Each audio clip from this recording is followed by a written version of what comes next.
क्या सुबह हो गई है? मुझे लगता है कि मैं एक सपना देख रही थी।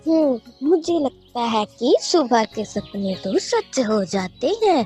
मुझे जल्दी से उठकर वैद्य जी के पास जाना हो। ऐसा कहकर प्रीत जल्द ही वैद्य जी की ओर निकल पड़ती है।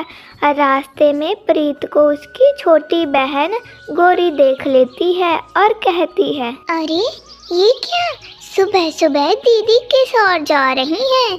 मुझे जल्दी जाकर पता लगाना ही होगा कि सुबह सुबह दीदी कहाँ जा रही हैं। ऐसा कहकर गौरी प्रीत की पीछा करने लग जाती है। अरे बहन रुको, मुझे बताओ तो सही कि तुम कहाँ जा रही हो, वो भी इतनी सुबह सुबह। तुम्हें इनसे क्या, मैं कहीं भी जाऊं तुम्हें मुझसे कोई मतलब नहीं होना चाहिए। मैं मरने जा रही हूँ, क्या चलना है नाल मेरे? अच्छा तो तुम मरने जा रही हो ठीक है, जाओ, मुझे कौन सा कोई फर्क पड़ता है। तुम्हारी जिंदगी है, तुम मरना चाहती हो तो जाओ। वैसे तुम्हारे मरने की वजह क्या है? तुम तो दुनिया के सभी इंसानों को मारकर भी ना मरो। आखिर मुझे सच सच बता दो कि तुम जा कहाँ रही हो। देख बहन, मैं तो पहले से ही बहुत परेशान हूँ और मुझे और परेशान मत कर। तो फिर तुम मुझे सच सच बता क्यों नहीं देती हो कि तुम कहाँ जा रही हो? तुम खामखा मुझे भी परेशान कर रही हो। चुपचाप बता तो दो कि तुम जा कहाँ रही हो। मैंने सुबह आज बहुत ही बुरा सपना देखा है और सपने में देखा है कि मेरे पूरे के पूरे बाल ही सफेद हो गए हैं। इसीलिए अब मैं वैद्य जी के पास दवा लेने जा रही हूँ। अच्छा तो अब समझ आया मुझे, इसी वजह से तुम इतनी गुस्से में हो। अच्छा ठीक है, जाओ जाओ, मैं भी देखती हूँ कि वैद्य जी तुम्हें क्या देते हैं। कोई शैम्पू देते हैं या कोई तेल देते हैं जिससे तुम्हारे बाल घने होते हैं अच्छा तो ये वैद्य जी के पास जा रही है।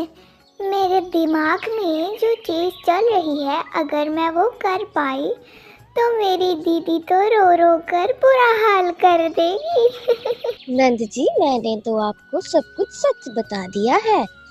अब आप ही बताएं, अब मैं क्या करूं? जी, मैंने तो सुना है कि सुबह का सपना सच हो जाता है। अरे कहीं ये सपना मेरा सच ना हो जाए, और अगर ये सपना मेरा सच हो गया तो गांव में मेरी कितनी बेइज्जती होगी और गांव के सभी लोग मेरा बहुत मजाक उड़ाएंगे।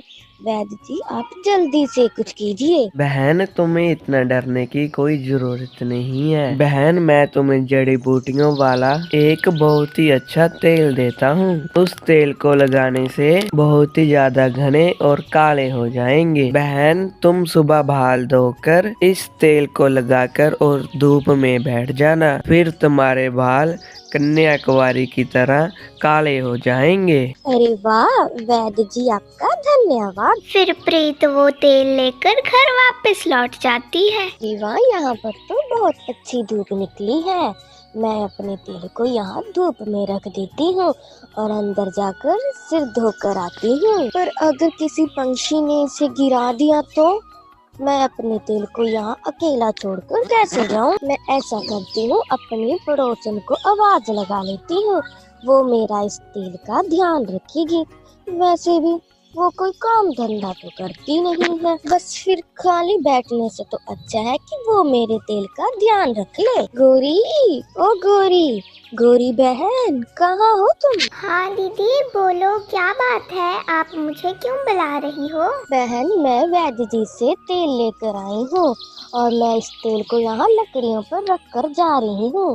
तुम इस तेल का ध्यान रखना और देखना कोई पंछी इसे गिरा ना दे। हाँ, और सबसे खास बात, अब तुम ना इस तेल को अपने बालों में लगाने लग जाना। अरे नहीं नहीं बहन, आप ये कैसी बातें कर रही हो? मैं भला अपनी बड़ी बहन का तेल अपने बालों में क्यों लगाऊंगी? बहन, आप पूरी दुनिया में मेरी एकलौती बहन जो हो, मैं भला आपका बुरा क्यों करूंगी? अच्छा अच्छा, तो ठीक है, तुम मेरे इस तेल का ध्यान रखना, मैं अभी आती हूँ। ठीक है बहन, आप जल्दी जाएं और अपने बालों को धोकर वापस आ जाएं। फिर प्रीत वहाँ से अपने घर चली जाती है। अरे, इसे ही कहा जाता है अच्छा मौका। अब मैं इसे सबक सिखाऊंगी। जब देखो मेरी बेइज्जती करती रहती थी ना। बड़ी बहन है तो इसका मतलब ये नहीं है कि वो हर वक्त मेरी बेइज्जती ही करती रहे। फिर गौरी प्रीत के तेल में कुछ मिला देती है। क्यों गौरी, किसी पंछी ने इसमें अपनी कोई गंदी सी चोंच तो नहीं डाल? अरे नहीं बहन, मैंने तो आपके तेल का पूरा ख्याल रखा है। किसी पंछी की कोई मजाल कि वो इस तेल को पंख तक लगा दे। मैंने तो किसी चींटी को भी इस तेल के आसपास फटकने नहीं दिया। बहन तुम तो कितनी अच्छी हो। मैं किसी दिन तुम्हें अपने हाथों से गुलाब जामुन बनाकर खिलाऊंगी। अच्छा ठीक है बहन, अब तुम भी अपने घर जाओ और मैं भी अब अपने घर जा रही हूँ। हाँ, वो तो मैं चली जाऊंगी, लेकिन आज के बाद तुम किसी को अपना चेहरा भी नहीं दिखा पाओगी। अरे अरे बाप रे, मेरे तो सारे के सारे बाल ही सफेद हो गए। पर उस वैद्य जी ने तो कहा था कि मेरे बाल काले रहेंगे। ये क्या हो गया मेरे साथ? मैं अब उस वैद्य के बच्चे को छोड़ूंगी नहीं। फिर प्रीत जल्द ही वैद्य जी की ओर भाग जाती है। अरे वैद्य जी, ये आपने मुझे कौन सा तेल दे दिया है? इससे तो मेरे सारे के सारे बाल ही सफेद हो गए हैं। और मैं अब सबको अपना चेहरा कैसे दिखाऊंगी? अरे बहन, तुम ये कैसी बातें कर रही हो? आपको क्या लगता है कि मैं आपसे झूठ बोल रही हूँ? वैद्य जी, ये आपको मेरे सफेद बाल दिखाई नहीं दे रहे क्या? अब मैं सबको अपना मुंह कैसे दिखाऊंगी? वैद्य जी, मेरे तो सारे के सारे बाल ही सफेद हो गए हैं। अब मैं क्या करूंगी? मुझे जिस बात का ज्यादा डर था वही बात हो गई। ऐसा तो कभी नहीं हो सकता। मैंने तो तुम्हें अच्छा ही तेल दिया था। तुमने तेल को गलत तरीके से लगा लिया होगा, इसलिए तुम्हारे बाल सफेद हो गए। वैद्य जी, जैसा आपने बोला था मैंने तो वैसा ही किया है। मैंने तो तेल की रखवाली के लिए अपनी बहन को भी वहाँ खड़ा कर दिया था। प्रीत वैद्य जी को सारी बात बताती है। वैद्य जी को थोड़ा शक होता है, इसलिए वो तेल को निकाल कर तेल को देखने लग जाते हैं। अरे बहन देखो, इस तेल में तो कुछ मिलावट की हुई है। मुझे लगता है कि अब ये गौरी का ही काम होगा। मैं उसे बिल्कुल नहीं छोड़ूंगी। मुझे गौरी को सबक सिखाने के लिए कुछ ना कुछ तो करना ही होगा।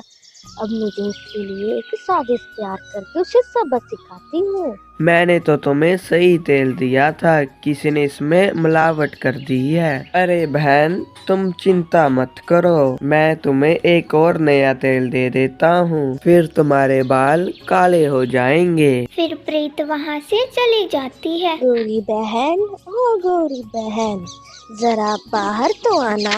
अरे, ये तो दीदी की आवाज है। अब मैं जाकर तमाशा देखती हूँ। गौरी बहन, देखो तो जरा, मेरे बाल थोड़े ही टाइम में कितने घने और काले और सुंदर हो गए हैं। अरे, उस वैद्य जी का तेल तो बहुत ही कमाल का था। उसके तेल की वजह से तो मेरे कितने बाल अच्छे और सुंदर हो गए हैं। अरे, ये कैसे हो सकता है? तो क्या जो मैंने उपाय किया था वो उल्टा काम कर गया? ऐसा कैसे हो सकता है? अरे वाह बहन, आपके बाल तो बहुत ही ज्यादा घने हो गए हैं। मुझे तो आपके बाल बहुत ही ज्यादा सुंदर लग रहे हैं।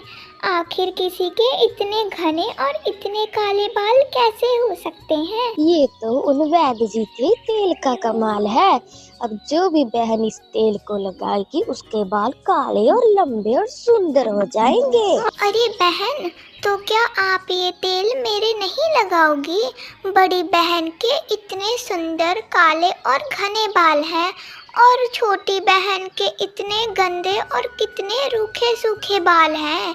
बहन, मेरे भी तो ये तेल लगा दो ना, मैं भी तुम्हारी छोटी बहन जो हूँ। हाँ मेरी बहन, इसीलिए तो मैं तुम्हारे पास आई हूँ और तुम ही तो मेरी इकलौती बहन हो। लाओ, अब मैं इस तेल को तुम्हारे बालों में लगा देती हूँ ताकि तुम्हारे भी बाल अच्छे सुंदर और काले हो जाएं। ऐसा करो बहन, तुम मेरे साथ मेरे घर पर चलो और मैं अपने हाथों से तुम्हारे बालों में इस तेल को लगा दूंगी। आज तो मैं इसकी ऐसी मसाज करूंगी कि इसके सारे के सारे बाल ही सफेद हो जाएंगे। अरे अरे आई अरे बहन, मेरे तो बालों में जलन हो रही है। ये क्यों हो रहा है बहन? आई बस थोड़ा सा ही चलेगा, लेकिन बाद में जो इसका असर होगा वो तुम देखती रह जाओगी। तुम्हारे बाल काले और घने हो जाएंगे बहुत ही। अरे बाप रे बाप, अरे ये कैसी जलन है? भला ऐसा भी कोई तेल होता है जिसे लगाने में बालों पर इतनी ज्यादा जलन होती है? अरे तुम जरा अपनी तरफ तो देख, तुम कैसी लग रही हो। हे भगवान, मेरे ये बालों को क्या हो गया? मेरे तो सारे के सारे बाल ही सफेद हो गए। दीदी, तुमने मेरे बालों के साथ ऐसा क्यों किया? अब जो भी हुआ तुम्हारे साथ अच्छा ही हुआ। तुम्हें क्या लगता था तुम मेरे साथ बुरा कर कर तुम खुद खुश रह सकोगी? अब ये देख लो, मैं ऐसा कैसे होने दे सकती हूँ। तुमने मेरे साथ बहुत गलत किया। अब सारी उम्र ये तुम भुगतो।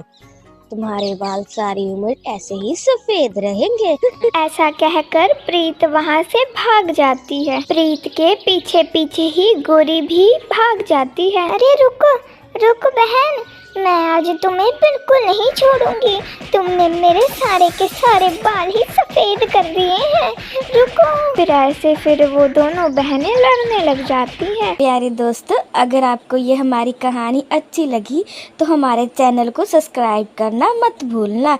वीडियो को लाइक शेयर कमेंट जरूर करना। धन्यवाद।